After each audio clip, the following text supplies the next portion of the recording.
Ito ang kwento ng isang pamilyang mahirap na hindi nawala ng pag-asa.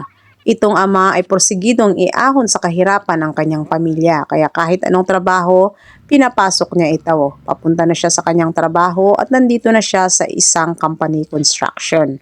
Ganito ang ginagawa niya sa araw-araw, naghuhukay ng bato, nagtutulak. Sa hindi niya inaasahan sa kanyang paghuhukay ng bato, nagulat siya sa bumungad dito. Paghukay niya, nakakita siya ng isang malaking ginto. Gulat na gulat siya at masayang masaya siya. Sabi niya, ito na ang pagbabago ng buhay ng aking pamilya. Kaya agad-agad itong pumunta sa sanlaan para patignan ito.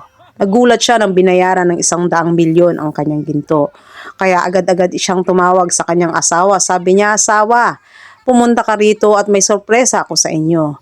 Agad-agad pumunta ang kanyang asawa at ito na nga, sinopresya siya ng kanyang asawa, binigyan siya ng mansyon. Nagulat siya sa kanyang nakita at ito na ang pagbabago ng kanilang buhay.